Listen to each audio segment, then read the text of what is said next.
Well, here I am. If you had told me a year ago that my big return to content creation would be a review of Hazbin Hotel of all things, I'd say, it's funny how dumb you are. Jokes aside, this is going to be the first in a long line of new content that I'm going to be making, and since seasons 2 through 4 of Hazbin Hotel recently got confirmed, I figured what better way to come back to YouTubing. Now, whether you're a casual internet user, or you're a furry who likes screaming at children, you probably know what Hazbin Hotel is. However, if you're still watching this video and you don't know what Hazbin Hotel is, I refuse to believe you exist. But for those of you who don't exist, it's an adult animated black comedy show made by Vivian Madrano, aka Vivziepop, about a girl named Charlie Morningstar, the daughter of the devil, whose main shtick is being a classical Disney-esque princess who isn't afraid to drop F-bombs every now and then. Basically, she created a hotel for the purpose of redeeming sinners who are in hell and getting them into heaven so that they don't have to be slaughtered every year by angels who come down to exterminate them. The main characters are Charlie, her overprotective girlfriend Vaggie, Angel Dust, a porn star who makes a lot of jokes about joysticks, if you know what I mean. For those of you who don't get the joke. Alistair, a manipulator, Husk, a depressed alcoholic, Serpentious, a rather pathetic snake man, and Nifty, a bloodthirsty psychopath. The bad boy is back! Never leave me again. Well, I'm going to be going over a few different things, mainly the controversial elements of the show, and why a lot of the complaints about it are pure and utter horseshit, but I will also be going into my various problems with Season 1 of the show, and what I think the show needs to improve on, if for no other reason than to make it clear that I'm not being some biased butthurt fanboy, so that you can't use that argument later. Also, this probably goes without saying, but after this part, I will be entering spoiler territory. You've been warned. If you don't care, or don't plan on watching the show yourself, or you've seen it already and just want me to stop rambling, then suit yourself.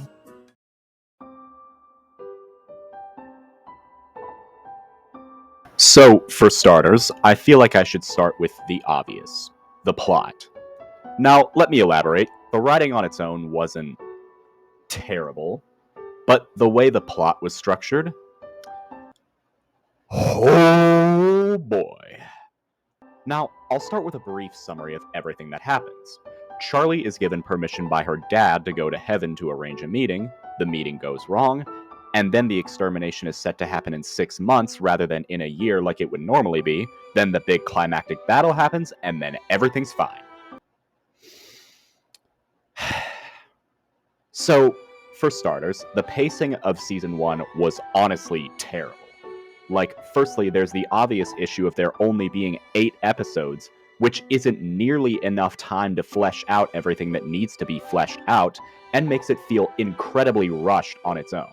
To give you a few examples of this, in Episode 6, Welcome to Heaven, it gets revealed to both us and Charlie that Vaggie was formerly an exorcist angel who participated in yearly genocides against sinners. And upon this reveal, Charlie is understandably extremely upset at her. But then, in the very next episode, she talks with a lady named Rosie, then meets back up with Vaggie, they sing a song, and then suddenly everything's fine. You see what I mean? This should have been a big deal, and it should not have been resolved this quickly. If it was gonna be resolved and then left behind in the very next episode after it was introduced, then I really don't see what the point of it was. I'm not saying it should have taken 100 episodes, but it should have taken time. Actual time. Charlie should not have forgiven her this easily. I mean, I know this is Charlie we're talking about, but you know. Especially since it's been established how devastated she is by the yearly exterminations of her people. So you'd think this kind of breach of her trust would have hit way harder than it actually did. Learning that the person she trusted most had committed genocide against her people should have stuck way more than it did. If there had been genuine time put into them trying to rebuild their relationship instead of just one song and then everything's fine, it would have been so much more effective, and it just feels like a huge missed opportunity now. Another example is Charlie's relationship with her dad, Lucifer. It was established early on that she had a very strained relationship with him, and that they hadn't exactly been on the best terms. But then, in the very same episode they meet back up, she totally forgives him, and then everything is fine again. Yeah, I probably don't need to repeat myself. But that doesn't even begin to compare with my biggest issue with Season 1 plot-wise, and that is the climactic battle itself. Yeah, the epic battle between heaven and hell happens at the end of the very first season, which, mind you, had only 8 episodes to work with. Having the big epic battle between heaven and hell happen at the end of the very first season just feels really confusing to me. It's like if Weirdmageddon happened at the end of the first season of Gravity Falls rather than the end of the show. It feels like Viv wrote herself into a corner because I just don't know where she could go from there. Especially when the main villain gets killed immediately after the battle ends. But then, getting into the minor details, first I have to talk about how Adam was defeated. Charlie fights him, but Adam proves himself to be stronger than her, and he overwhelms both her and Alistair. But then, Charlie's dad, Lucifer, shows up, beats him up easily, and then Adam gets killed. Wait a fucking minute. If Lucifer was this powerful the whole time, why didn't they have him join them in the big battle in the first place? I mean, Charlie was on good terms with him by that point, and it's not like he had any other work to do. And if he did, I'm pretty sure protecting his daughter and her friends would be his top priority. So, like, what gives? She had the means to contact him and everything. If she hadn't already made amends with her dad by that point, then I think this might have worked, because it would have been totally unexpected, and there would be no reason to expect him to show up in the midst of it. But since she did, it just raises more questions. And then comes the last issue I have with the last episode. Sir Pentious, in the middle of the battle, well, Adam kills him. And then, at the end, it's shown that he's in heaven. This, like a lot of other things I've mentioned thus far, came way too fucking early. Charlie should not have been proven right 8 episodes into the show. Her trying to prove that sinners can be redeemed has literally been the central point of the entire show, and we weren't even sure if her plan could even work at all. But now, at the end of the very first season with only 8 episodes, and a freakishly fast pace, I might add, she has already been proven right. And that just removes so much tension from any future episodes because we've already gotten our answer. So, like, what's the point? But, okay, let me be clear about this. I do want to see this show improve. And despite all the issues I've pointed out, I do like a lot of what it's going for. So, let me list off some suggestions for future seasons. The first major suggestion I would have for the future of this show is to improve the pacing. Let things actually set in, and instead of just resolving them in like one episode, let them actually take time. Let them set in first, and then have the issue be resolved over the course of the season.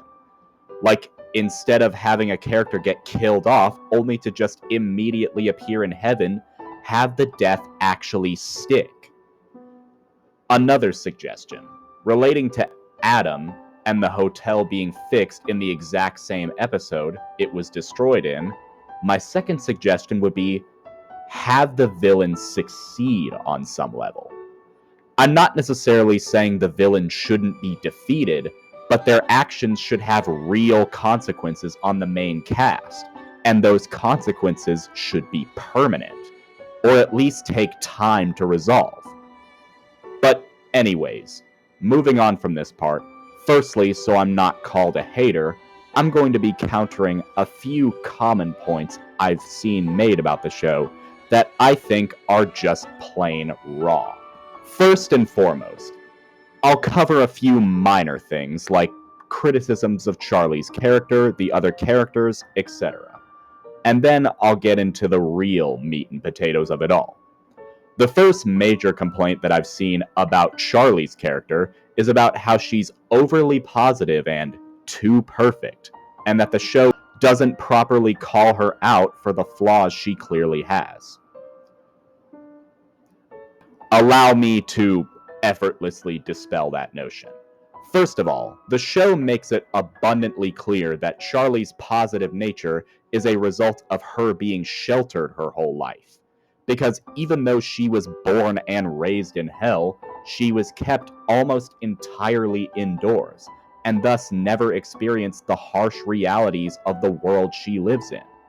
In fact, the show and the other characters, I might add, clearly portray her as being very naive and too optimistic. And for the reasons I've mentioned prior, her being naive and overly positive makes sense. She is intentionally overly positive. Secondly, the show does very clearly portray that she is indeed a flawed character. Like, for instance, when Vaggie is nervous about going to heaven, Charlie dismisses her concerns and acts like everything will be fine, and then they don't. Or the more serious example, when in episode 4, Angel repeatedly tells her to stay away from his studio, and she ignores him, and then, as a result, ends up making things worse from him, something she herself acknowledges she messed up on. You can argue that she wasn't entirely at fault, but this is, regardless, a very blatant example of her positivity being a detriment and her dismissiveness being a corrupting quality that she needs to improve on. Hell, this was true even as far back as the pilot itself, when she dismissed Vaggie's concerns about Alistair being a blatantly shady character. Something that still holds true even in the main show. Anyway, now that that's out of the way, I'm now going to address another issue that I really wish I didn't have to address, but if I don't, then I just know someone's going to ask me to. So here you go. That is Hazbin Hotel's portrayal of S.A. So if you're sensitive to that sort of subject matter and don't want to see that, I recommend clicking off this video, as the rest of it will probably make you uncomfortable.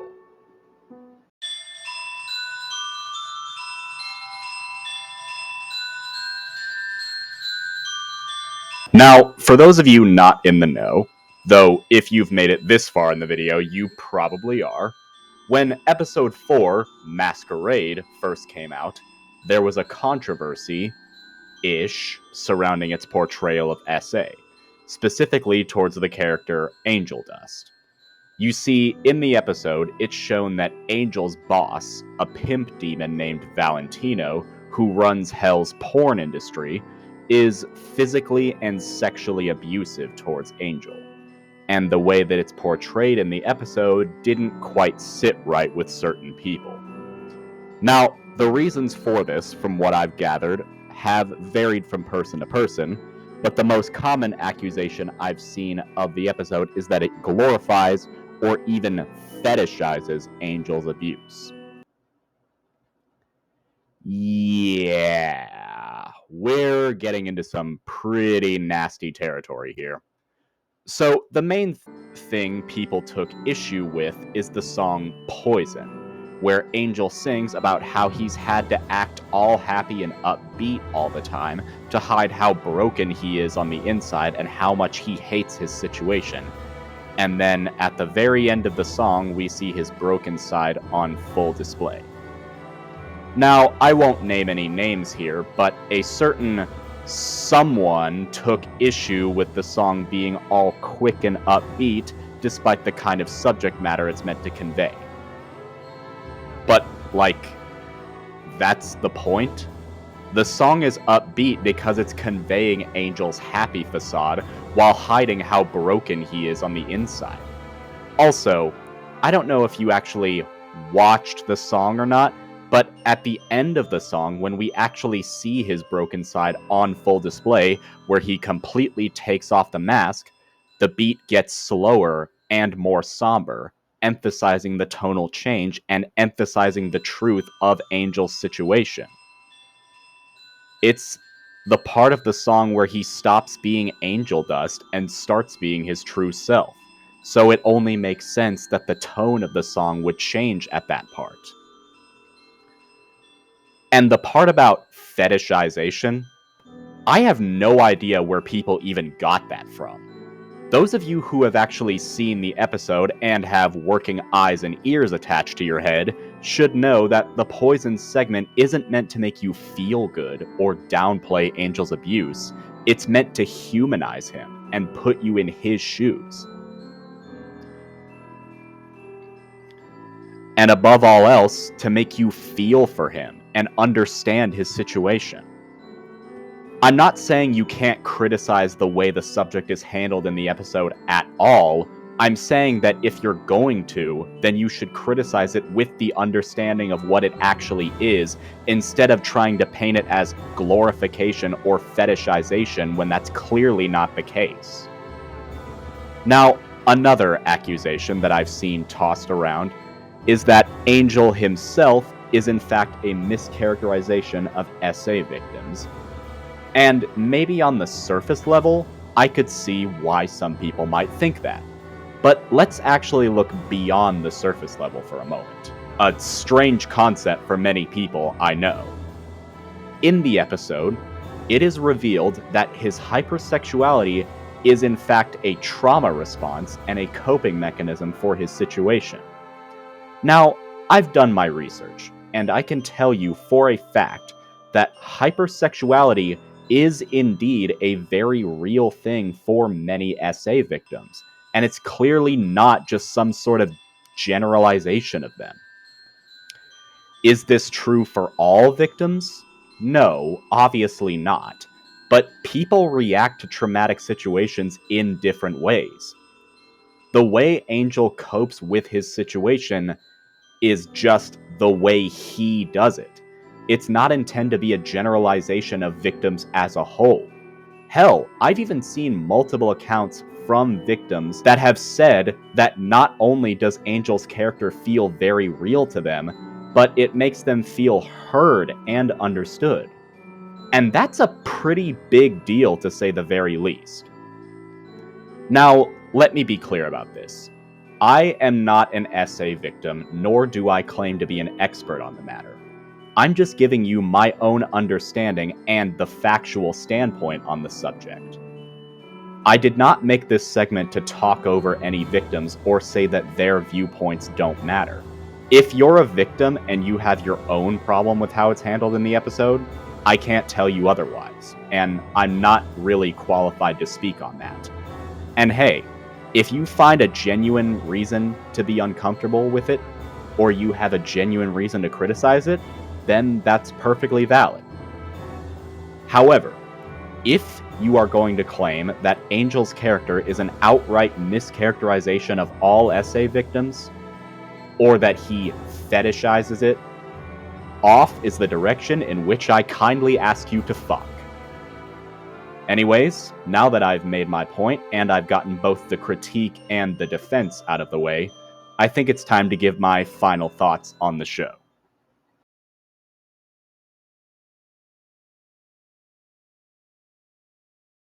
Now, what do I think of it overall? Honestly, even though I've got some critical viewpoints on where the show's gone so far, and I do think it could have been a lot better, I'd be lying if I said that I don't see potential. I mean, Viv started out as an amateur DeviantArt artist making art on YouTube, and whether you love her or hate her, the fact that she's gone on to make a full-on animated Amazon show with a studio and have it be a huge hit is insane. And regardless of whether you're a fan of the show or not, you can't deny that what the show has accomplished is pretty incredible. I mean, if you go on the official Amazon YouTube channel and look up the most popular videos on that channel, the 5 most viewed ones are Hazbin Hotel related, which is huge. I mean, sure, season 1 is just okay, but if the show has come this far, you can't deny that it probably has a pretty promising future ahead of it. So, Viv, if you're watching this, I don't hate your show. In fact, I've been interested in it ever since the pilot came out, and I do have high hopes for the future. So, if you happen to see this, I hope you take what I have to say to heart and you continue to improve from there. Please at least take it into consideration. Anyways, that's all I gotta say. Peace out.